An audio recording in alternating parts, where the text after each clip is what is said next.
سلام كبرات تخاتلتين لو ما عندك سرح كوا ويب سايت ويكان تمرتنا تكون سرح كوا ويب سايت يخريكم لازم بحساب نرأيها لذي اتا سرح كوا ويب سايت او زيادة تركب زيادة تريوز لهم فايل تركب CSS and HTML and CSS HTML and CSS انت تكمي سرحيها لذي نوعي نرأيها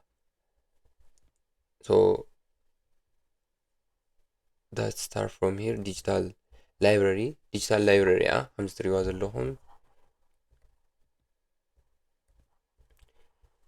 this is the main page يمثل كأو home there is home ساعتنا هاني welcome to the digital library home books the main وبزنا لكم explore our library welcome to the digital library of the school of Aiguda here you can explore a wide range of books discover talented students and learn about the mission of our library ስለዚህ ዝተዋሃብናዮ ፕሮጀክት እዩ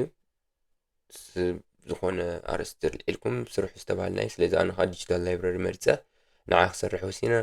ንዓኹም ከ የካፍለኩም ኣለኹ ግዴታ ኣይኮነን ግን የካፍለኩም ኣለኹ ሶ ናይ መጀመርያ ኣብዚኣ ትሪእዎ ዘለኹም ብሮዝ ቡክስ መፅሓፍቲ ንኽረኽቡ እንታይ ክገብሩ ግባእ ምስ ንብል ኣብዚኣ ክሊክ ምስ ገበሩ ንዚ መፅሓፍቲ ክስታይ ክገብሩ ኣክሰስ ክገብሩ ይኽእሉ ማለት እዩ ሽዑ ናብ ሆም ክምለስ ይኽእል እዩ ቀጥታ ማለት እዩ ከምዚ ትሪእዎ ዘለኹም then meet our students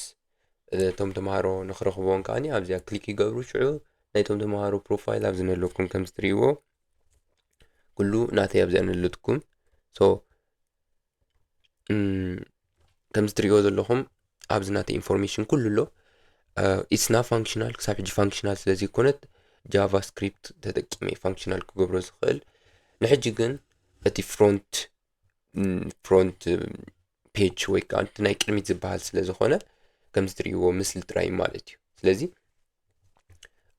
ናይቲ ተምሃራይ ወይ ከዓ ናይቶም ተምሃሮ ኢንፎርሜሽን ንኽረኽቡ ኣብዚ ክሊክ ይገብሩ ማለት እዩ ስለዚ ከም ዝትሪእዎ ዘለኹም እዩ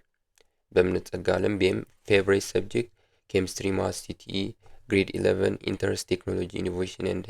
innovation and human psychology so ኢለ የመለዮ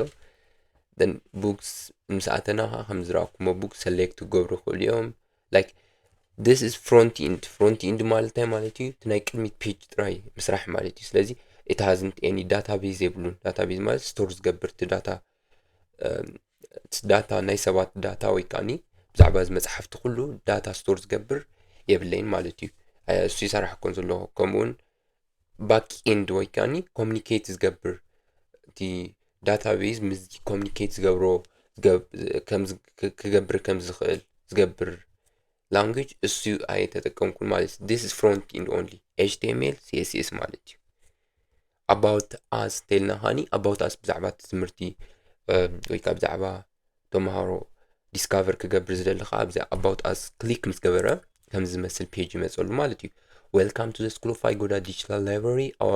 our goal is to provide easy access to a vast collection of books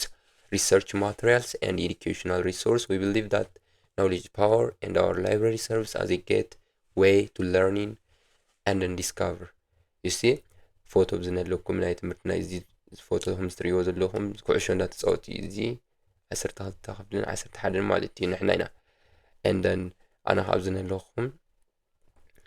እቶም ካልኦት ንፉዓት ተምሃሮ እዮም ከምኡ ኣብዚ ነለኹም and these are the players እቶም ተፃወትቲ ኣብዚ ነለዉ እዚ ከዓኒ 530 ዘምፅእ ተምሃራይ ኣብ ማትሪክ ማለት እዩ ኣነ እንዳተሰለምኩ እዩ እዚ ከዓ ከምዚ ይመስል ማለት እዩ about us ገና ጅምሮ እየ ዘለኹ እዚኣ ናይ መጀመርያ ፕሮጀክት ወይ ከዓ መጀመርያ ዝሰርሐ ዘለኹ ፕሮጀክት ከም ምዃና ከተድንቑን ይግባእ ኣነ እውን ነፍሰይ የድንቐ so contact ምስኣተና ከዓኒ contact us we would love to hear from you fill out the form below and we will get you back to you as soon as possible ስለዚ ዝኾነ ሰብ ኮንታክት ክገብረና እንተደልዩ እንታይ ይገብር ኣብዚ ስሙ ይፅሕፍ my name is በእምነት and then ከዛ then after that email يقمط مالتي your message what's your message تاعليكم so I want you guys make a group ምናምን like that ከምዚ ዓይነት ሜሴጅ ዝደለኹም ሜሴጅ ክጽሕፍ ከል ማለት ሰው ሰንድ ክገብሩልና ሁለቶም ሰባት ሽዑ ሰንድ ምስ በሉና